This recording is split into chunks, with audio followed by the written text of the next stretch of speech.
এয়ারপোর্টের হামলার পরে আজ সন্ধ্যাবেলা আওয়ামী সন্ত্রাসীরা আবার আমার হোটেল লবিতে এসেছিল হামলা করার উদ্দেশ্যে এবং সে সময় যুক্তরাষ্ট্রে অবস্থানরত এনসিপির সদস্যরা এবং আবার শুভাকাঙ্ক্ষীরা তারা তাদেরকে প্রতিহত করেন এবং পুলিশের সঙ্গে যোগাযোগ করেন। পরবর্তীতে পুলিশ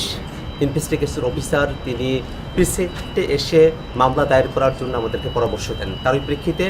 আমি এয়ারপোর্টের খুব কাছের যে থানা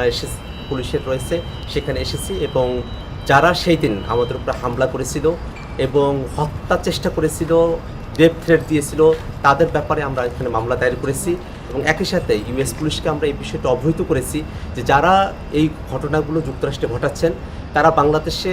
নিষিদ্ধ এমন একটি সংগঠনের সঙ্গে জড়িত, যারা গত বছর বাংলাদেশে গণহত্যা চালিয়েছেন, মানবতা বিরোধী অপরাধ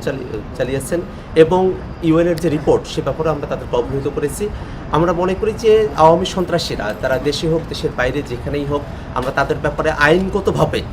যে প্রতিকারের ব্যবস্থা সেটা আমরা গ্রহণ করব এবং আমরা এই কথা বিশ্বাস করি যে আওয়ামী সন্ত্রাসীরা তারা যত ধরনের অপরাধ করেছেন সেই অপরাধগুলোকে আইনগতভাবেই নিষ্পত্তি করা সম্ভব এবং আওয়ামী লীগ তার সন্ত্রাস নিয়ে বাংলাদেশে আর ফিরে আসার সুযোগ পাবে না।